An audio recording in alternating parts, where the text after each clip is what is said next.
reclamar la libertad de los presos políticos, de Bariloche, de Corral de Bustos y la absolución de los presos de Las Heras.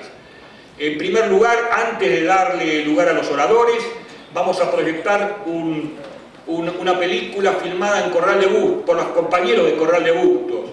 Se titula Se me ha perdido una niña. Se me ha perdido una niña, que refiere a la pueblada del 2006 y a la consecuencia de esa pueblada, que es que compañeros estén presos simplemente por denunciar la corrupción del poder.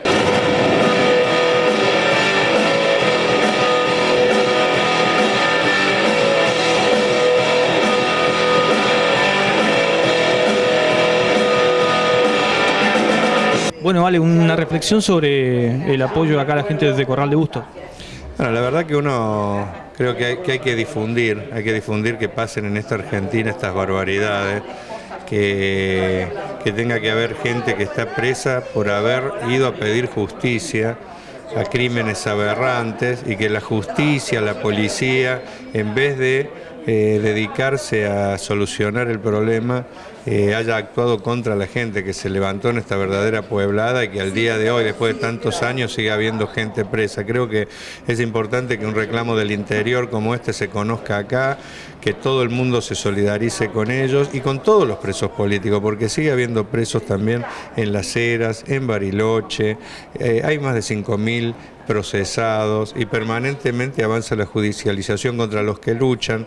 Hemos tenido la votación de una ley como la ley antiterrorista, hemos descubierto que está el proyecto X, tenemos ahora el ascenso de un agente de inteligencia como Milani al frente del ejército. Es decir, tenemos que saber que así como peleamos y tenemos que seguir peleando por los derechos humanos y porque se haga justicia con los crímenes del genocidio, es tan importante como eso pelear por los derechos humanos hoy y proteger y ayudar a toda la gente que lucha contra las injusticias y que muchas veces sufre, ¿no es cierto?, la acción represiva de este sistema y de este régimen, que para proteger los intereses de un pequeño grupo no escatima esfuerzos e injusticias. Así que bueno, creo que este tipo de actividades sirven para que todos salgamos más fuertes a seguir peleando, en particular con los compañeros, que hay que ver cómo desplegamos toda la solidaridad posible y una serie de iniciativas, y también para la pelea más global que tenemos por cambiar esta sociedad, que es la justicia, que hasta que en algún momento haya una justicia verdadera, que para mí es la justicia del pueblo, de la gente, que se tiene que dar sus propias formas de gobierno y de que esto no vuelva a suceder. Sí, lo que quedó demostrado acá, sobre todo en la exposición de los familiares de los presos, es el alto nivel de influencia política que hay por parte de las autoridades político-administrativas en la administración de justicia.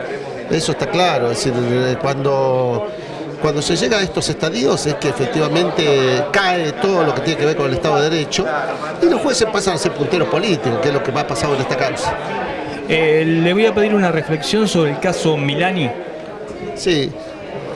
Bueno, el caso Milani, más allá de todos los elementos que son de público conocimiento, yo creo que el gobierno nacional está en una situación muy comprometida, porque además no solamente ha tirado por la borda una de las principales banderas que ha tenido, sino que además ha dejado en evidencia que no ha creído en esas banderas, que no ha creído, no es que no cree ahora.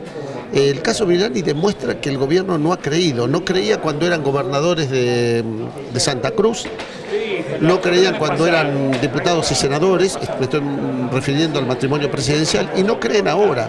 Es decir, el tema de las defensas de las banderas de defensa de los derechos humanos era una simple pantalla política, absolutamente. El caso Milani se lo demuestra. Hemos organizado un comité por la defensa de los presos políticos en la Argentina de hoy. Como primer medida de las cosas que hizo el comité fue viajar a la cárcel de Villa María y encontrarnos con los compañeros presos.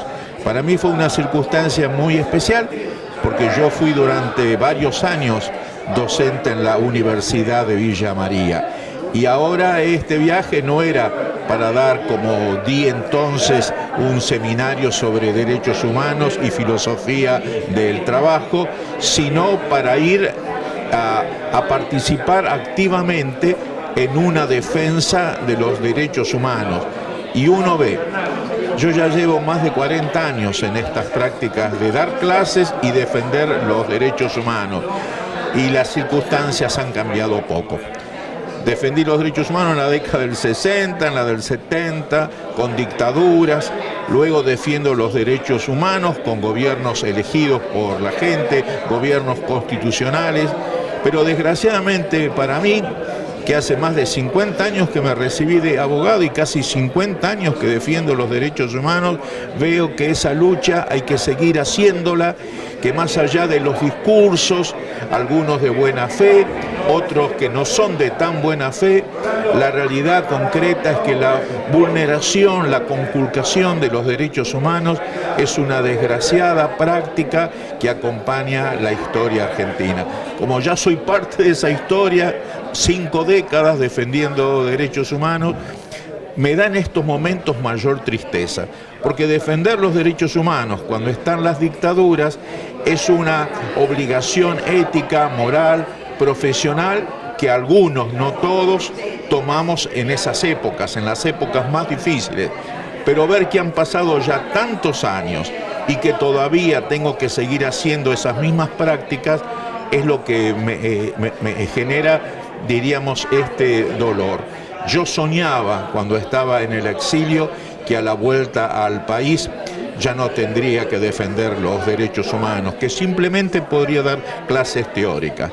La realidad me muestra que aunque han pasado los años y los años, tengo que seguir visitando cárceles y hacerme cargo de la obligación que tengo como intelectual para luchar por esa dignidad humana que se sigue pisoteando. En épocas de dictaduras, en mayor medida, pero también bajo gobiernos constitucionales. Y esto merecería que lo pensáramos todos. Doctor, le pido una reflexión sobre el caso Milani de esta semana y que, bueno, ¿cómo piensa usted que va a ser su desenlace? Yo creo que es una vergüenza más que no merecemos, porque hay algunas personas que se incorporan a los derechos humanos en estos años y quizás por eso no tienen memoria o quizás por eso no tienen conocimiento, pero se ha luchado mucho.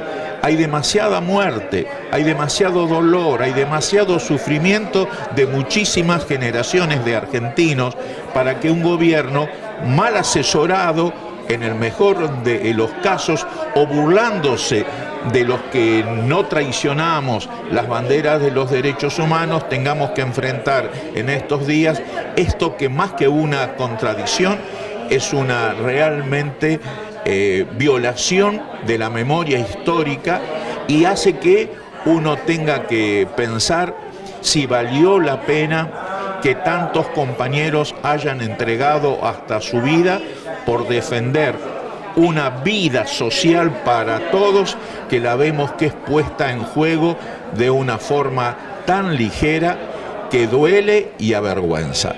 Nos sentimos humillados por esta designación o esta pretensión de designación a una persona tan tortuosa y comprometida con lo peor de la historia argentina para que ostente semejante cargo.